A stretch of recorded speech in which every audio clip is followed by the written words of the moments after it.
Atos 2, 46 a 47. Atos 2, 46 a 47.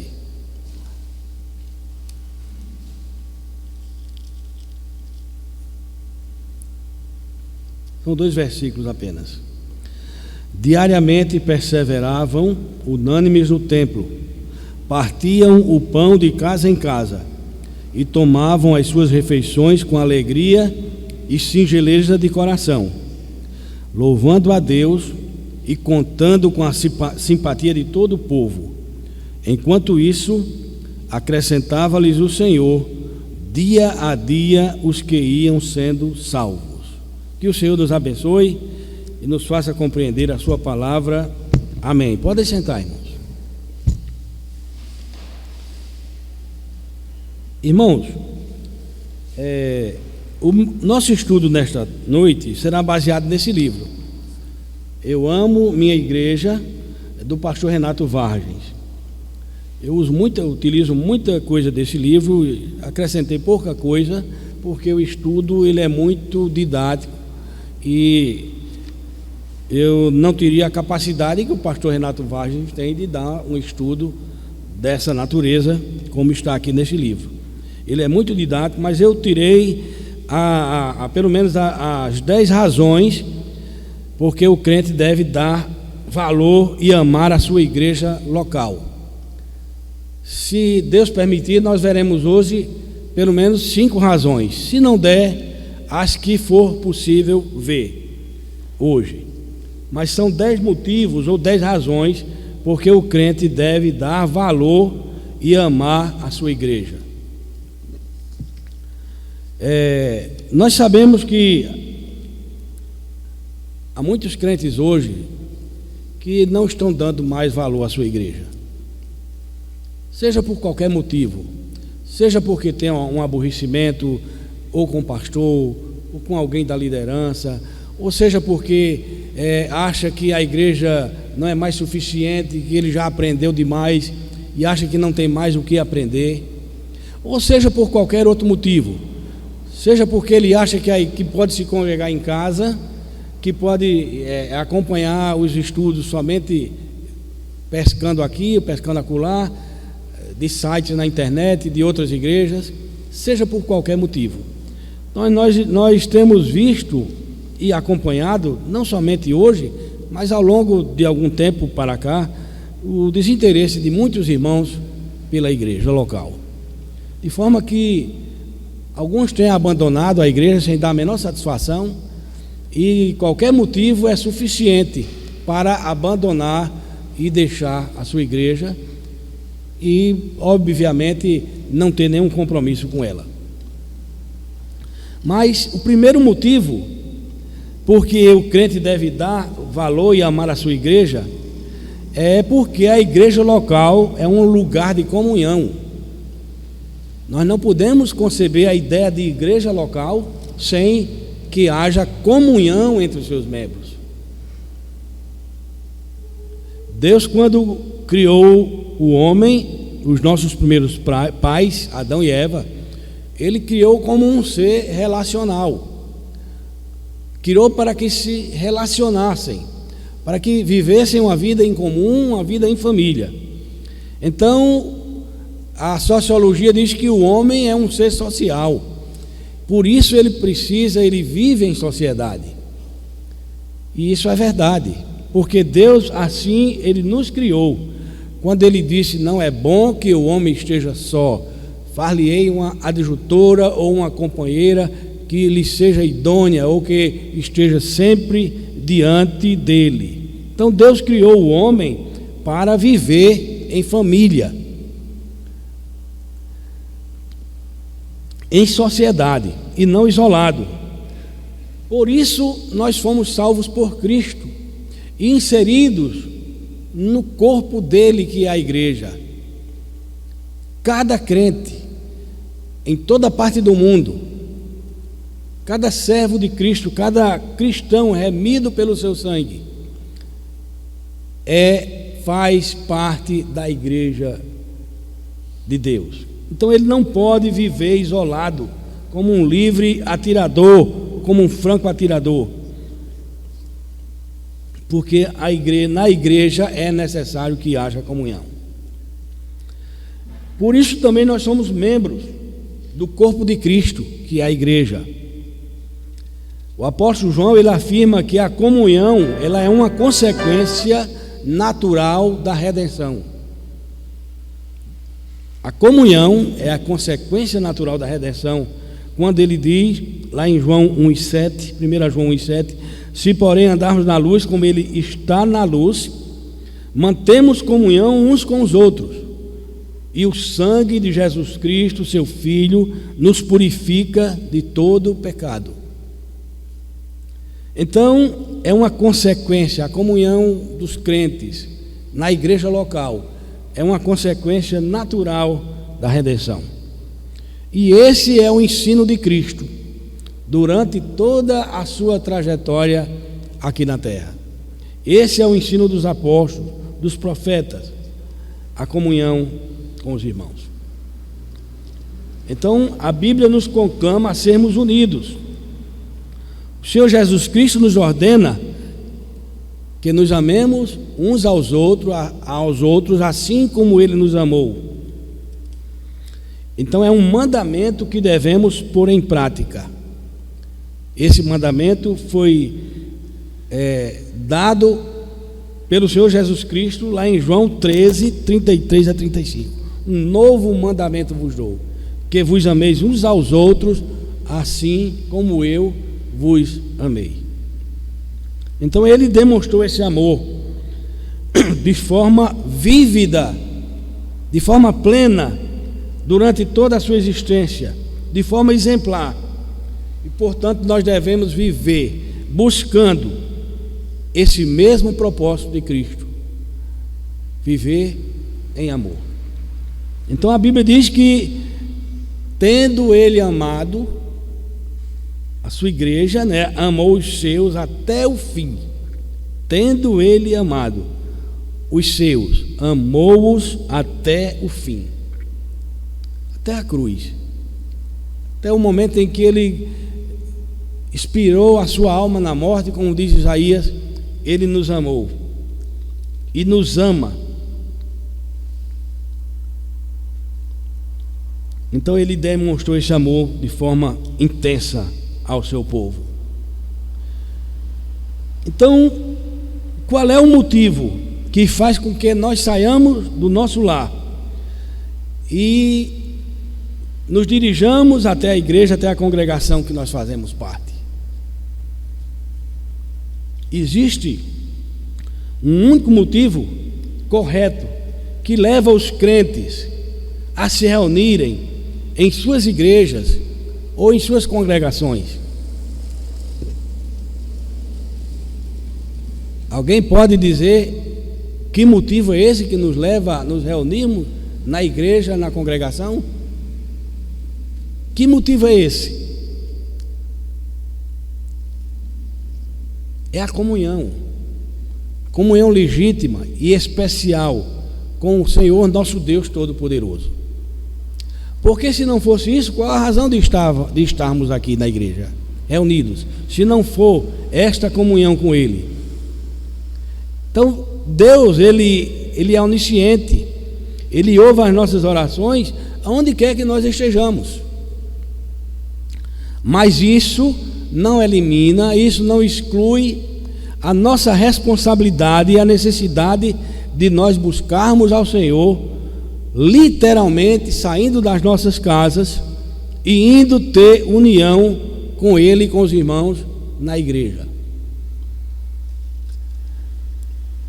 Porque é aqui que Ele ordena, que Ele derrama as suas bênçãos nesse momento de comunhão com o seu povo.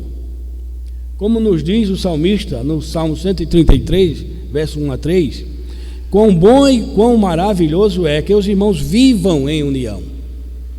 É como um óleo precioso sobre a cabeça, que desce sobre a barba de Arão, e que desce à orla das suas vestes, como o orvalho do Hermon, que desce sobre os montes de Sião. Porque ali o Senhor ordena bênçãos, e a vida para sempre ou a vida em profusão. É como se o Monte Hermon fosse a nossa igreja local. Nós vimos a igreja, nós buscamos a igreja para mantermos comunhão com Deus e com os nossos irmãos e para buscarmos as bênçãos que o Senhor tem para cada um de nós. Então, quando o crente ele vai à igreja, ou ele vem à igreja, ou vai a sua igreja, ele está, entre muitas coisas, enviando uma mensagem clara e inequívoca ao mundo de que essa mensagem demonstra, ao virmos a igreja, estamos enviando ao mundo uma mensagem demonstrando o nosso reconhecimento de estarmos debaixo da autoridade de Cristo. E, portanto, o próprio Senhor Jesus Cristo é o nosso verdadeiro Senhor que governa em tudo a nossa vida. Quando vimos a igreja, nós estamos passando essa mensagem para o mundo e para a carne, de que Cristo é o Senhor da nossa vida e que nós estamos debaixo da sua autoridade. Porque senão não haveria nenhum sentido de nós virmos à igreja local. Eu estou me referindo aqui à igreja local. Então, quando também nos reunimos na nossa igreja, nós deixamos claro que nós não estamos também fazendo a nossa vontade, mas sim cumprimos uma vontade que é infinitamente maior e melhor do que a nossa vontade. Que vontade é essa e de quem é essa vontade? A vontade do Senhor, porque a sua vontade é boa, perfeita e agradável. Então,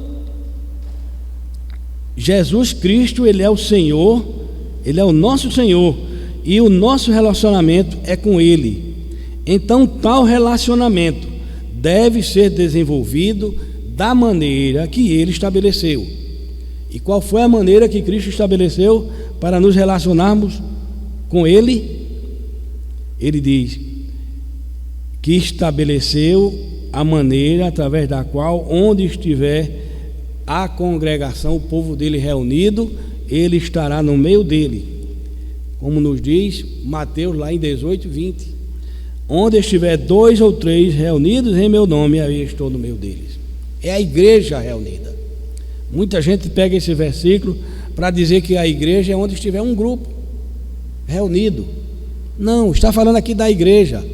Esse texto ele fala de disciplina.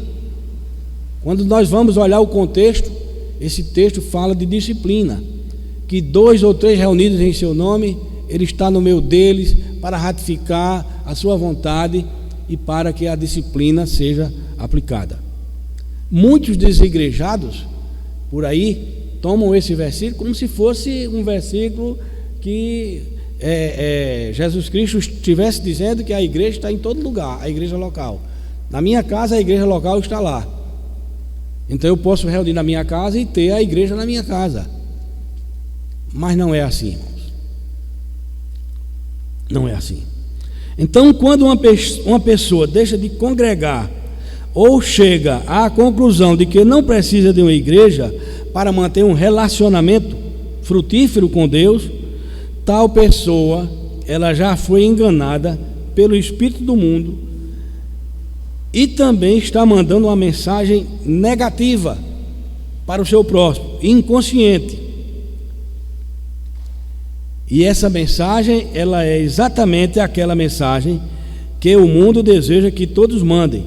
Uma mensagem que diz que é a própria pessoa quem determina, segundo a sua vontade, o que deve ser feito em sua vida. Eu posso ser crente em casa mesmo, né? Muitos não dizem isso. Não precisa ir à igreja não, eu posso ser crente em casa.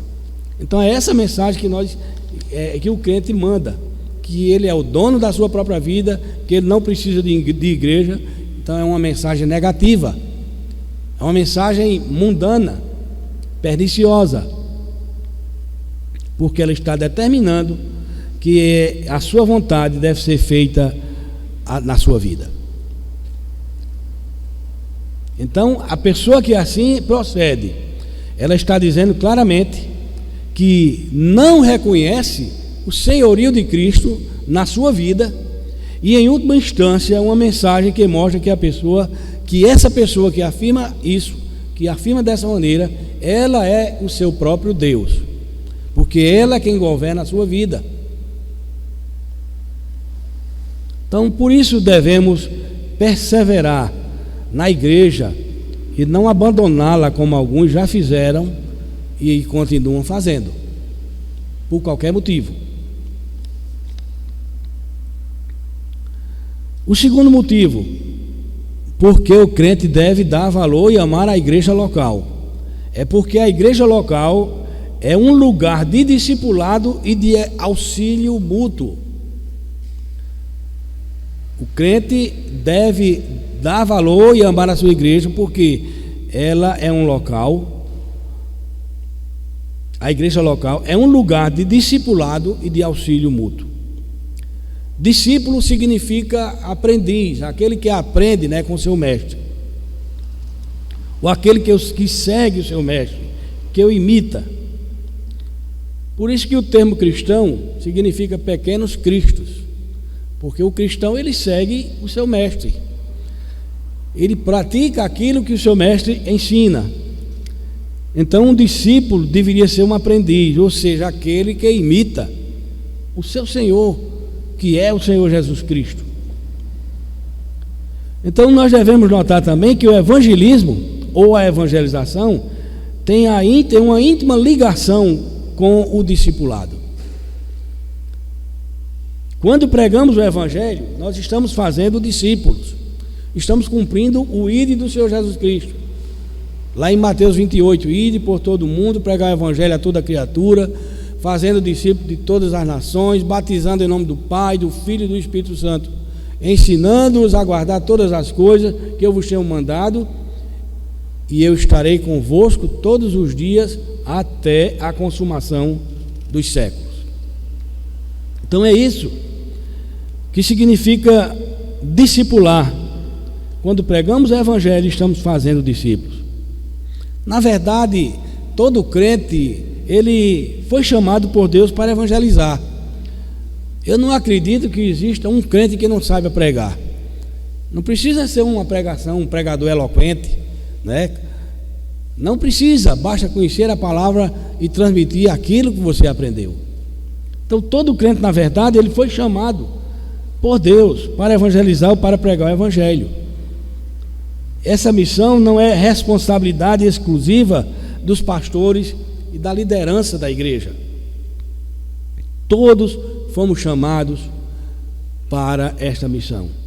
Todos nós somos inseridos no corpo de Cristo para cumprir o ide do Senhor Jesus Cristo. Então, discipular implica também na prática de ensinar, de aprender como seguir a Jesus, de ensinar e de aprender como seguir a Jesus. O discipulado é como se fosse uma via de mão dupla, porque um discipula e o outro aprende e se torna mais na frente também um discípulo e um discipulador. Então, discipular implica na prática de ensinar, aprender como seguir a Jesus e como obedecer a Jesus. Mostrar os caminhos. Muitas vezes nós pregamos o evangelho a alguém e deixamos aquela pessoa para lá, deixamos que ela vá se alimentar sozinha. Então ela não vai se alimentar convenientemente, porque ela precisa do seu guia, do seu discipulador, de alguém que chegue perto dela e mostre as verdades das Escrituras, como elas são e como elas devem ser seguidas e como devem ser obedecidas. Então, dessa forma, nós chegamos à conclusão de que todo crente verdadeiro, porque tem crente falso, né? Tem crente e crente, né? Tem crente e crente. Então, todo crente verdadeiro, nascido de novo, entende que precisa ser um discípulo, ou pelo menos deveria entender que precisa ser um discípulo e um discipulador para fazer outros discípulos. Por isso que a igreja de Atos dos Apóstolos cresceu de forma assustadora, porque os discípulos da igreja primitiva, eles aprenderam isso de forma muito clara, de forma muito objetiva, e eles saíam anunciando a palavra. Nós vamos ver aqui como eles saíam, como é que a igreja cresceu assustadoramente, passou de 120 para 3.000, depois para 5.000, e depois Lucas registra lá em Atos que era uma multidão que seguia a Cristo, não podia se mais contar. Então, como crentes em Jesus Cristo, nós precisamos entender que temos que ter pessoas ao nosso lado, a fim de ajudá-las na caminhada da vida cristã. Na igreja de Cristo, os relacionamentos entre os crentes não devem ser superficiais, mas sólidos, duradouros e abençoados, porque temos o dever de ensinar uns aos outros.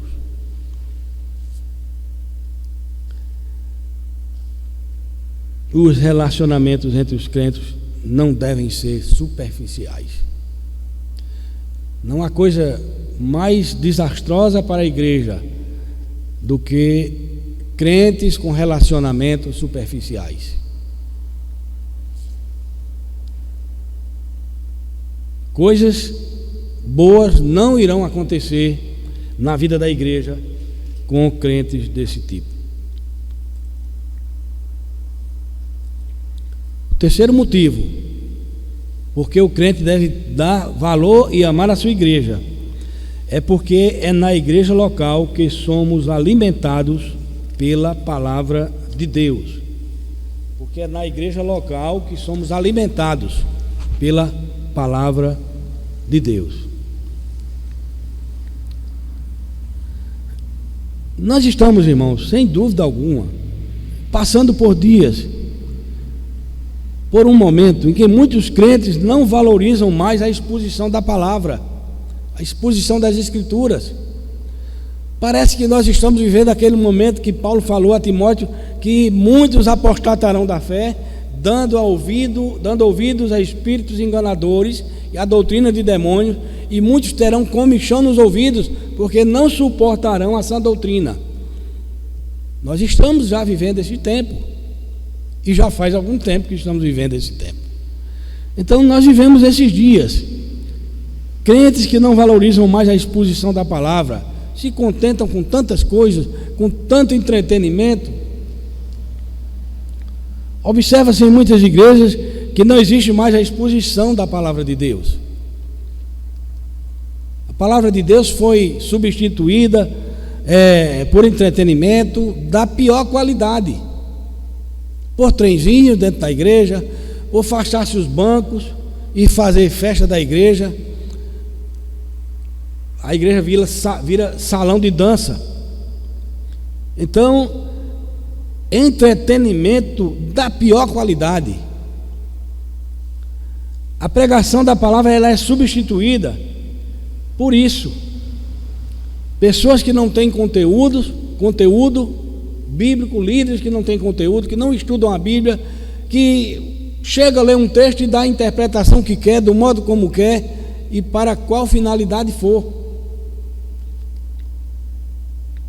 Pastores estão trocando a exposição fiel da palavra pela música, pelo teatro. Como diz o pastor Adenecino, dizendo abobrinhas por aí. E o crente que também não lê as Escrituras, ele é uma presa, se torna presa fácil para isso, porque ele vai achar que isso é chato. Doutrina divide. Eu me lembro de uma jovem que frequentou uma igreja, a ex-igreja sede. Ela chegou um dia para o pastor Denesi e disse que ia sair da igreja e estava frequentando a igreja do Verbo da Vida. Aí o pastor Denesi perguntou: por que, irmã? Disse: porque lá tem mais a palavra, né? Lá tem mais a palavra. Que palavra, irmãos? Eu acho, com todo respeito a outras igrejas por aí afora, eu acho que a nossa igreja foi uma das igrejas aqui na cidade que mais pregou a palavra, mais pregou as verdades das Escrituras, como elas são e como elas devem ser pregadas.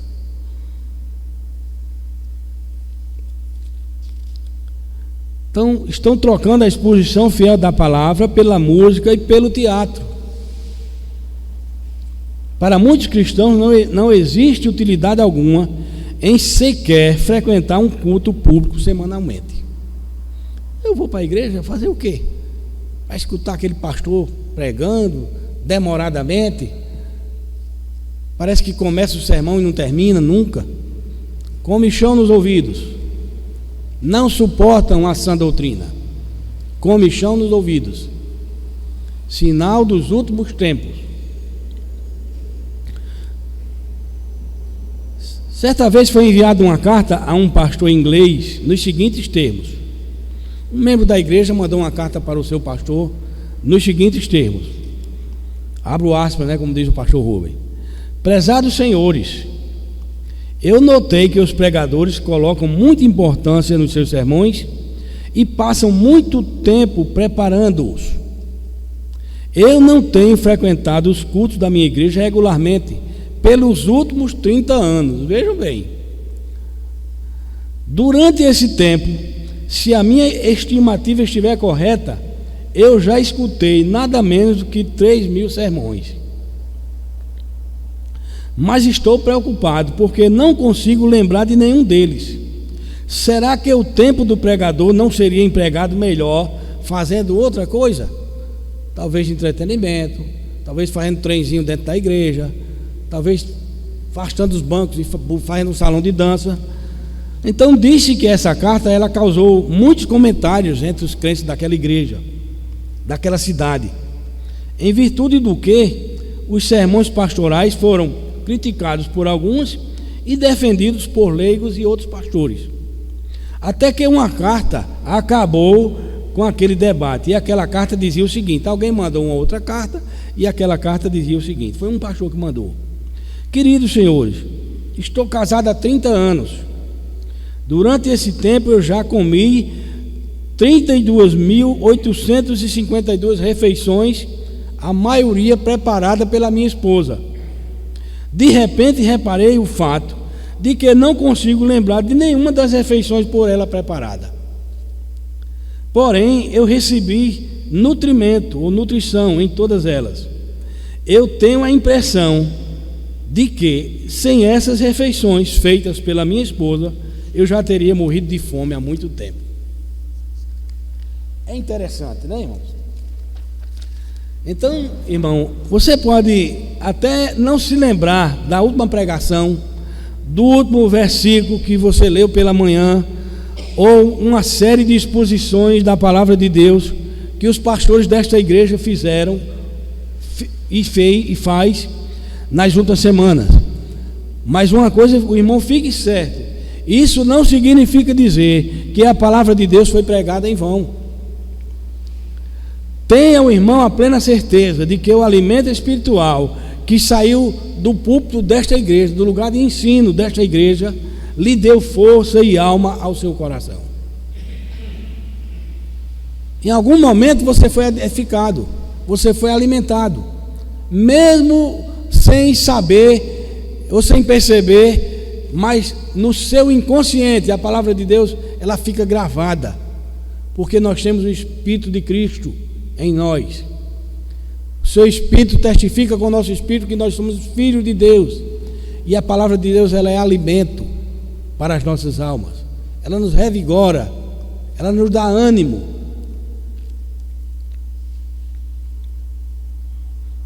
Calvino, o grande reformador, afirmava o seguinte, que a pregação fiel da palavra é um meio de graça que fortalece o crente. A pregação fiel, Calvino dizia, ela fortalece o crente. Então ele entendia que o púlpito aqui não é o objeto de madeira, mas é o ensino, é aquilo que sai do púlpito, é o ensino.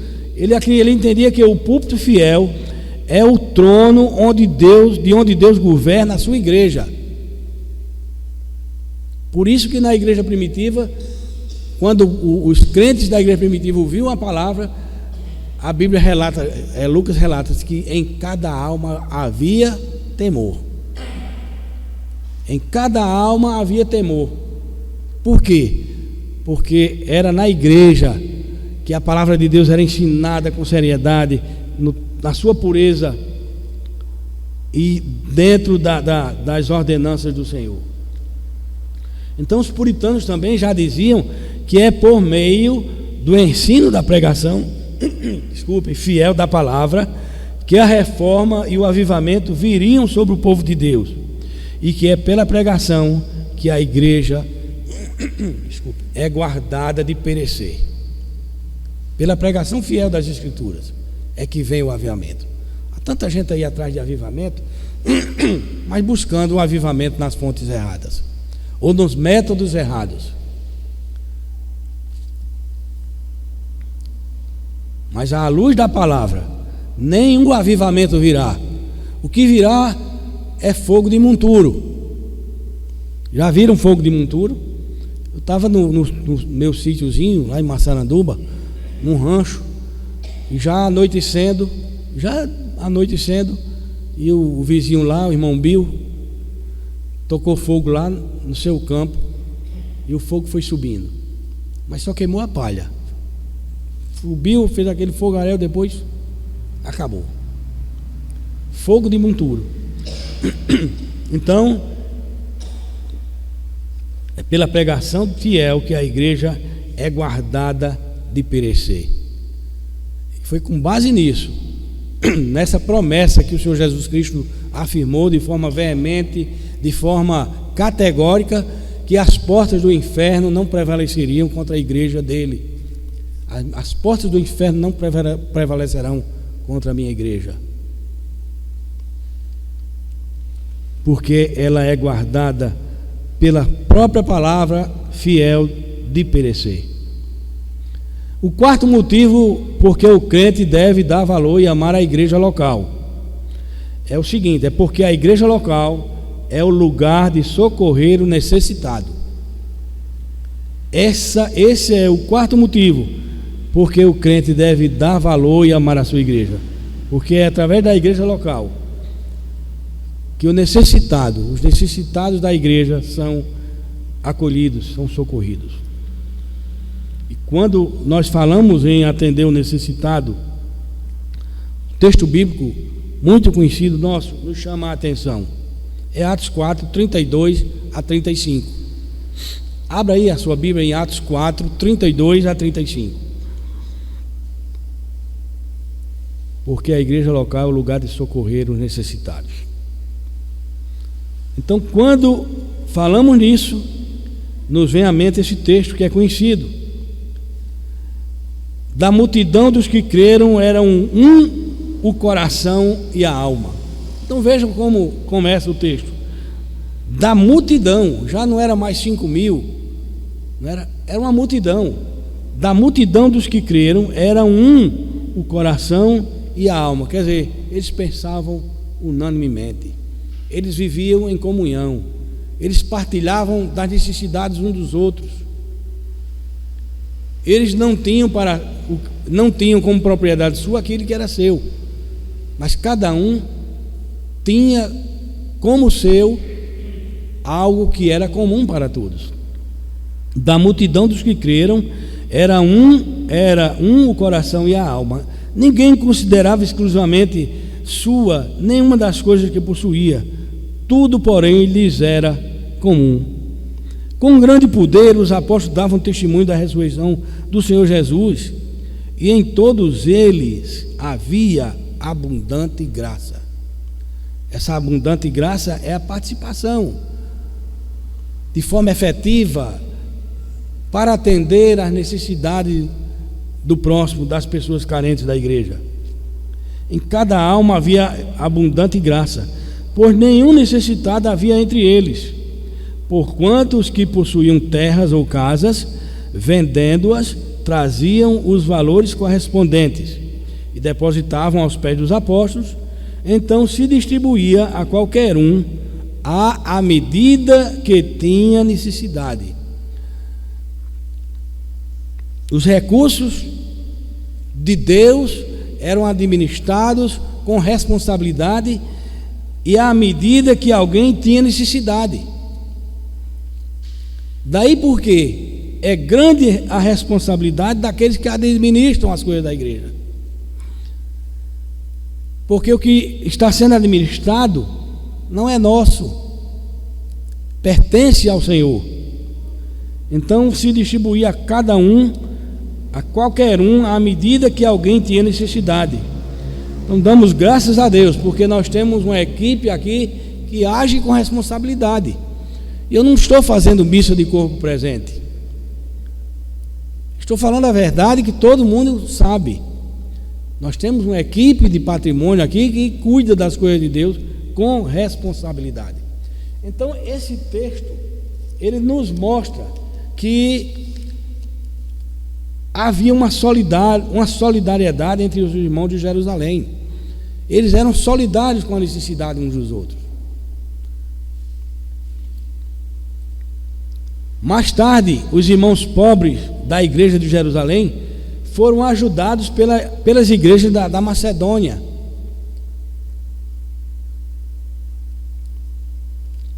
Cujos irmãos também eram pobres, mas eles pediram insistentemente a Paulo para colaborar com os irmãos da região da Judeia. Então eles ajudaram os irmãos de Jerusalém, eles doaram aquilo que possuíam, porque não considerava que tudo era o que eles possuíam eram deles, mas eles distribuíam de forma responsável, de forma solidária com aqueles que tinham necessidade. E os irmãos da Macedônia pediram a Paulo para insistentemente, o texto registra que eles pediram insistentemente para participar das necessidades também dos crentes de Jerusalém, porque houve uma grande fome na terra, como profetizou Ágabo, aquele profeta Ágabo. Então a Macedônia era uma província de Roma que estava enfraquecida e arruinada pelas guerras na região. Era saqueada pela autoridade romana e pelo comércio de Roma. Mas então eles estavam numa situação de pobreza, de extrema pobreza.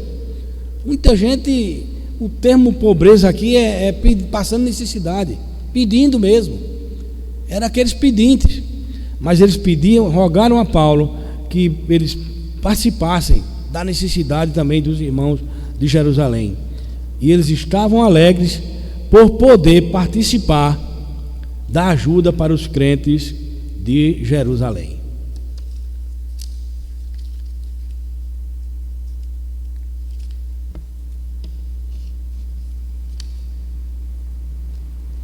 Então é um privilégio, é um motivo de graça participar das necessidades dos santos. Como Paulo diz, fazei o bem a todos, mas principalmente aos domésticos da fé. Eu não posso, irmãos, não dá para a gente entender um irmão nosso passando necessidade e a pessoa fechar o bolso. Não dá para entender. É muita falta de sensibilidade no coração. Mas porque o crente deve dar valor e amar a igreja local. Em quinto e último lugar, pelo menos dessa série de hoje, o crente ele deve dar valor e amar a igreja local, porque a igreja local é lugar de encorajamento. A igreja local, ela é lugar de encorajamento. Para muitos, a igreja ela é somente um local onde se assiste um culto. Eu vou ali assistir um culto. Assistir. Onde se faz orações, onde se canta, onde se ouve a pregação da palavra. Então, para muitos, a igreja é também um anúncio publicitário que se vê com frequência na TV. Anúncio de fulano de tal vai pregar, fulano de tal vai cantar. E essas atrações que tem por aí afora nesse mundo gospel se torna propaganda de TV. E o crente desavisado, ele cai muito. É muito fácil de cair nessas coisas. Então, essas propagandas que se vê frequentemente no rádio, na TV, hoje tem igreja para todo gosto, né? Tem igreja aí para todo gosto. Eu vi cada nome. Dia desse eu vi uma igreja com o nome Igreja do Cuspe de Cristo. Igreja do Cuspe de Cristo. E assim por diante. Cada nome que não é brincadeira. Então, para outros também, a igreja é um lugar de atividade de um clube social. Eu vou só para conversar com os irmãos. Conversar, trocar ideias, sai do mesmo jeito que entrou, não reteve o ensino, não participou do culto, não louvou a Deus, não glorificou a Deus, não adorou. Então é um mero clube. Para muitos a igreja é um mero clube. Mas a igreja, ao contrário de tudo isso, irmãos, é uma família. É a família de Deus, o corpo de Cristo. Então, quando Paulo afirma que a igreja é o corpo de Cristo, ele está usando aqui uma metáfora, uma figura de linguagem, para explicar a nossa união com Cristo e com os nossos irmãos. O corpo. O corpo é composto de cabeça, né, tronco e membros. Nós aprendemos isso lá nos primórdios, né? Cabeça, tronco e membros. Ouvido, olhos, mão, dedos, pés, orelhas, nariz, tudo, cabelo, isso é o corpo. Então, quando Paulo afirma que a igreja é o corpo de Cristo, ele está usando uma metáfora para explicar a nossa união com Cristo e com nossos irmãos. Então, é a igreja invisível, é a igreja redimida. Então, nessa linha de raciocínio, irmãos, nós somos ensinados pela palavra de Deus que a igreja é um lugar de encorajamento mútuo. Então, por que o crente deve dar valor e amar a sua igreja? Porque ela é um lugar de encorajamento mútuo. Quando um se alegra, todos se alegram com aquele irmão. Quando um se encontra desanimado e triste, os outros o consolam e o animam. É assim que a igreja funciona. É assim que a igreja deve viver a prática da vida cristã. É na igreja local que nós somos incentivados a lutar firmes contra o pecado e a lutar também contra o adversário das nossas almas. Paulo fala sobre isso lá em Efésios, porque ele diz que a nossa luta não é contra o sangue. Eu não vou lutar contra meu irmão, não vou chegar e bater no irmão, agredir. Ele diz, a nossa luta não é contra a carne e o sangue, a matéria, mas é contra as hostes espirituais do mal nas regiões celestes. Então a igreja enfrenta essas dificuldades. A luta da igreja é uma luta constante contra o mundo, contra o diabo e contra a carne.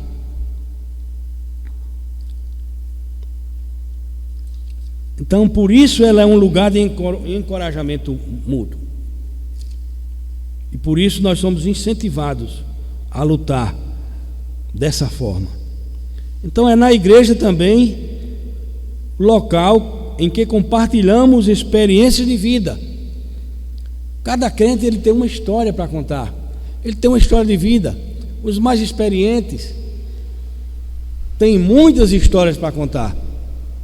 Os mais jovens também, dentro da sua pequena experiência com Deus, também têm coisas importantes para contar. Quando os oficiais vão examinar jovens para a profissão de fé, eu fico impressionado, irmãos, com a firmeza de muitos jovens. Essa última leva de jovens que foi batizada o ano passado e o ano retrasado, é cada depoimento que deixa a gente até envergonhado, viu? Nos deixa envergonhado. A firmeza. Por isso João escreveu para os jovens: jovens, eu vos escrevi porque sois fortes. e já vencestes o maligno. E a palavra de Deus está em vós. Como é bom quando a gente vê jovens fazendo isso, né? Sendo fortes. Jovens, eu vos escrevi porque sois fortes. Tendes vencido o maligno, e a palavra de Deus está em vós. Então é na igreja local que compartilhamos experiência de vida e que podemos ademoestar os irmãos quando estão fracos na fé e consolar os que estão abatidos. É na igreja que estabelecemos relacionamento significativo de amizade e companheirismo e nos fortalecemos uns aos outros nos momentos de fragilidade nossa. Uma brasa, quando ela está longe das demais brasas, ela vai se apagar, mas se ela está junta com as outras, ela vai se manter acesa até o fim. E quando a cinza aparece, ainda fica fogo ali embaixo, ainda tem brasa lá debaixo da cinza. Então a igreja não é fogo de monturo, é um fogo que arde.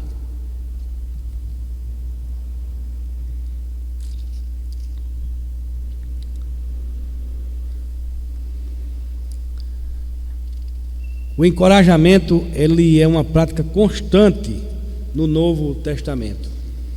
Uma igreja não pode viver sem encorajamento. O encorajamento deve ser uma prática constante na nossa vida, porque era uma prática constante lá no Novo Testamento, na igreja primitiva. E nós podemos ver esse exemplo de encorajamento, ou esse exemplo encorajador, na pessoa de Barnabé. A Bíblia dá um testemunho, Lucas dá um testemunho extraordinário de Barnabé. Ele resume a vida de Barnabé em poucas palavras. Era um homem bom, cheio de fé, e o que mais, irmãos?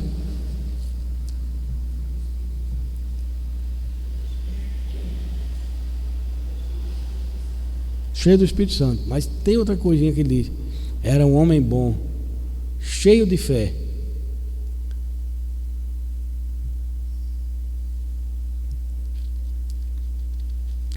Então, Barnabé é um exemplo de encorajamento. Seu nome significa encorajador e filho da consolação. Quando Saulo ou Paulo se converteu, havia muita desconfiança dos crentes, porque Paulo, antes de se converter, foi um perseguidor terrível da igreja.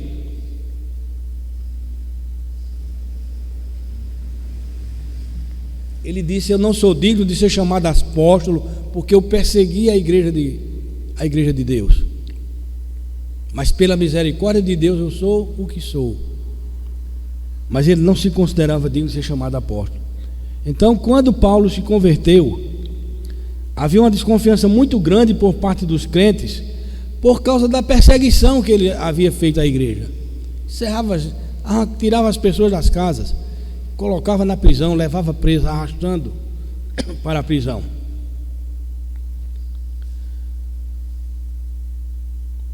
Então, Barnabé, ele teve uma participação grandiosa na sua atuação, na sua vida missionária. Lá em Atos 9, 26 a 27, se os irmãos quiserem abrir, podem abrir para nós lermos. Diz o seguinte: tendo chegado a Jerusalém, procurou juntar-se com os discípulos. Então, o que é que acontece? O povo estava com medo de Paulo, porque Paulo havia perseguido a igreja. Lá no capítulo 9, narra a conversão de Saulo. E lá no 9, 26 a 26 e 27, mostra que ele, tendo chegado a Jerusalém, procurou juntar-se com os discípulos todos, porém o temiam, não acreditando que ele fosse discípulo, não acreditando na conversão de Saulo. Mas Barnabé, vejam a atuação de Barnabé, veja como Barnabé, ele foi encorajador para Paulo e para aqueles irmãos que temiam a Paulo. Mas Barnabé tomando-o consigo, retomando Paulo, levando Paulo consigo, levou-o aos apóstolos e contou-lhes como ele vira o Senhor no caminho e que este lhe falara, e como em Damasco pregara ousadamente em nome de Jesus. Estava com eles em Jerusalém, entrando e saindo, pregando ousadamente em nome do Senhor. Falava e discutia com os helenistas, mas eles procuravam tirar-lhe a vida. Então veja aqui o que eu quero destacar aqui é a atuação de Barnabé, de forma encorajadora. Ele chegou e disse: não, Paulo, eu conheço o testemunho desse homem, eu vi esse homem perseguindo a igreja e soube do encontro que ele teve com Cristo no caminho de Damasco, como o Senhor Jesus Cristo derrubou da sua montaria, do seu cavalo, como prostrou em terra, como ele ficou cego, como ele foi a Ananias. Ele é uma pessoa transformada. Barnabé, tomando-o consigo, levou-o aos apóstolos e contou-lhes como ele, Paulo, vira o Senhor no caminho e que este Jesus, o Senhor, lhe falara, e como em Damasco pregara ousadamente em nome de Jesus. Então Barnabé andou com Paulo, encorajando-o, e agiu de forma que os apóstolos entendessem que a conversão de Paulo era uma conversão genuína, verdadeira, não era uma conversão falsa. Então, lá no capítulo 11 de Atos, nós vemos Barnabé sendo enviado para a Antioquia, uma vez que a igreja estava crescendo. Vamos ver Atos 11, estamos terminando. Então os que foram dispersos por causa da tribulação que sobreveio a Estevão se espalharam até a Fenícia e Chipre e Antioquia, não anunciando a ninguém a palavra. Eles estavam com medo, senão somente aos judeus. Alguns deles, porém, que eram de Chipre e de Cirene e que foram até Antioquia, falavam também aos gregos, anunciando-lhes o evangelho do Senhor. O versículo 21: a mão do Senhor estava com eles, e muitos crendo se converteram ao Senhor. Então a notícia a respeito deles chegou aos ouvidos da igreja que estava em Jerusalém, e enviaram Barnabé até Antioquia. Tendo ele chegado e vendo a graça de Deus, alegrou-se e exortava a todos que, com firmeza de coração, permanecessem no Senhor, porque era homem bom, cheio do Espírito Santo e de fé, e muita gente se uniu ao Senhor. E partiu Barnabé para Tarso à procura de Saulo,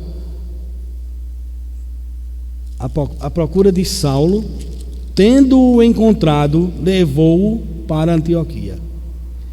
Então o que eu quero que os irmãos destaquem aqui, percebam, é que Barnabé, ele foi enviado para Antioquia porque se converteram, os judeus saíram perseguidos, chegaram naquela região de Cirene e de Antioquia, pregaram o evangelho aos judeus, muitos se converteram, muitos gregos também se converteram. Então eles enviaram Barnabé lá para ver a situação como era. Quando Barnabé chegou lá, pegou a palavra, mais gente se converteu. Então o que fez Barnabé? Foi atrás de Paulo, para que Paulo viesse com ele para ajudá-lo naquela missão. Então Barnabé sendo enviado para Antioquia, porque a igreja estava crescendo. Quando ele chega lá, vê a dimensão do campo missionário e vai à procura de Paulo para ajudá-lo naquela obra. Barnabé era um homem notável, irmãos, desprovido de ciúmes, de desconfiança e de egoísmo. Ele encorajou Paulo e juntamente com ele, Barnabé foi pastorear aquele rebanho lá em Antioquia. Então no capítulo 13 de Atos, Lucas vai mostrar que Barnabé não somente encorajou Paulo, mas permitiu que ele assumisse a liderança daquele trabalho e definisse o ritmo da primeira viagem missionária. Que homem desprendido, que homem confiante. Então, irmãos, Barnabé é diferente de muitos líderes hoje. Pessoas que não têm a menor capacidade de liderar estão à frente de igrejas porque simplesmente agiram com egoísmo e com leviandade. São líderes levianos. Ao invés de serem bênçãos na vida do povo de Deus, são egocêntricos, são egoístas e não merecem confiança. E nós precisamos ter cuidado e zelar pelos nossos líderes. Como Paulo diz que nós devemos zelar por aqueles líderes que pregam a palavra, que vivem o evangelho. Então, a exemplo desse homem extraordinário, Barnabé, nós somos também chamados a encorajar e a animar aqueles que estão ao nosso lado. Do mesmo modo, nós somos convocados por Deus através da sua palavra para encorajar os pastores que com afinco e sacrifício têm dedicado e dedicaram suas vidas fielmente, como o nosso irmão Barnabé, ao serviço do Senhor. Irmãos, que grande exemplo é Barnabé para nós. Barnabé nos deixa boquiabertos. O desprendimento, a lisura no seu comportamento. Barnabé, é por isso que ele foi descrito dessa forma: um homem bom, cheio do Espírito Santo e de fé, encorajador e praticante da verdadeira comunhão. Então, irmão, conta-se que 3 homens ficaram presos numa caverna devido a uma avalanche na neve. Eles teriam que esperar ali até o amanhecer para receber socorro. Cada um deles trazia um pouco de lenha e havia uma pequena fogueira ao redor, na qual eles estavam ao redor, e pouca lenha. Mas cada um trazia um pouco de lenha, e havia também lenha na fogueira que usavam para aquecimento. Eles sabiam que se o fogo apagasse, todos morreriam de frio antes do amanhecer. Então chegou a hora de cada um, a fogueira foi se apagando, a lenha foi se consumindo, e chegou a hora de cada um colocar a lenha na fogueira, pois era a única maneira de sobreviverem. O primeiro homem era um rico avarento, olhou para os seus companheiros e pensou: eu daria a minha lenha para aquecer esses preguiçosos? Essa lenha para mim tem muito valor e pode me gerar lucros. E pensando assim, não colocou a sua lenha na fogueira. O segundo homem era um homem da montanha, um homem da selva, vamos dizer assim. Conhecia mais que os outros os caminhos, os perigos, os segredos da neve. Na hora de colocar a sua lenha, ele pensou: essa nevasca pode durar vários dias, e eu vou guardar a minha lenha, pois posso precisar dela. E pensando assim, também não colocou a sua lenha na fogueira, para manter a fogueira aquecida, o fogo. O terceiro homem era um trabalhador, tinha as mãos calejadas, sinal da sua vida dura de trabalho. E na hora de colocar a sua lenha na fogueira, pensou: esta lenha é minha, custou meu trabalho, e não a darei a ninguém, nem sequer um graveto. Guiados por esses pensamentos, os 3 homens permaneceram imóveis diante da última brasa da fogueira que se apagou. Então eles adormeceram e ficaram em estado de hipotermia. O frio os levou eles desmaiaram com frio, e no dia seguinte, quando o socorro chegou, os 3 estavam mortos e congelados, e cada um com um feixe de lenha nas mãos. Mortos, congelados, com feixe de lenha nas suas mãos. Isso aqui é meu. Então o chefe da equipe de resgate, diante daquilo, ele disse: o frio que os matou não foi o frio da neve, mas o frio dos seus corações. O frio que os matou não foi o frio da neve, mas o frio dos seus corações. Então, irmãos, isso serve para nós, para deixarmos o nosso egoísmo de lado, o egoísmo que consome a nossa alma, que consome a nossa comunhão com Deus e a comunhão com o nosso próximo, e sermos possuídos por um espírito de compartilhamento, de comunhão, de encorajamento, de tudo quanto vimos aqui nesta noite. Então, infelizmente, são poucos aqueles que se encontram dispostos a compartilharem seus gravetos, contrapondo-se assim, contrariando o exemplo da igreja de Jerusalém, que perseverava na doutrina dos apóstolos, na comunhão, no partir do pão e nas orações. Como será que nós estamos procedendo? Como será que nós estamos vivendo a nossa vida cristã? Quais são os reais motivos que nos estão trazendo para a igreja local? São motivos nobres? São motivos bíblicos? São motivos para glorificar a Deus e a sua palavra? São motivos para nos aproximarem mais dos nossos irmãos, sentir as suas necessidades espirituais e materiais? Se não for isso, irmãos, a nossa vinda à igreja local está sendo vã. Eu sei que não é esse o motivo. Eu sei que todos que aqui estão são movidos por motivos nobres. Então que Deus nos livre e nos poupe de sermos movidos por motivos egoístas para com a sua igreja, para com a igreja local e para com os nossos irmãos. Que o Senhor nos abençoe e nos fale aos corações nesta noite.